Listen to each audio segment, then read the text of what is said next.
Секоја петта објава на политичките партии во Македонија содржи штетен наратив, покажува истражувањето на Институтот за комуникацијски студии. Истражувачите анализирале над 5000 објави на партиите кои ги објавиле на Facebook. Дури 1104 содржале дезинформации или злонамерни информации, кои пак доведуваат до поткопување на довербата во институциите.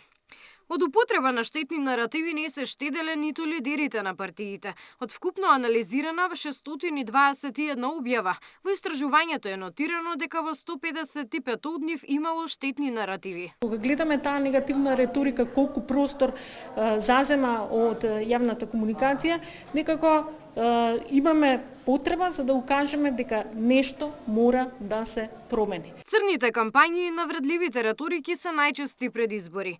Политичарите, медиумите и јавноста ја делат одговорноста за штетните наративи, а колективната соработка е клучот за промена на состојбите, заклучија учесниците на денешната дебата. Сега јас го споменувам како синоним и резултат на ова истражување што направивме сериозно страшни работи. Се надевам дека истиот израз ќе дојде ден, ако денес е почетокот, која ќе кажеме дека после ваквата широка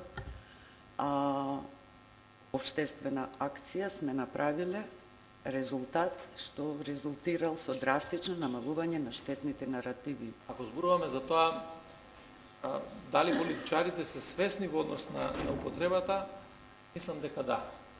Затоа што најголемиот дел свесно ги користат штетните наративи и ќе ги користат се до оној момент додека гледаат дека има одреден бенефит. Јас тука ќе ги спомнам и медиумите, кои што се тие кои што треба да помогнат да тој штетен наратив кој што излегува во јавноста, успееме да го ставиме на некој минимум. Како? Секако без цензура. Црна кампања, во секоја кампања може да има и црно нешто и бело нешто. Сега, и новинарите треба да бидат малку внимателни со тенденција да го пренесат тоа белото повише.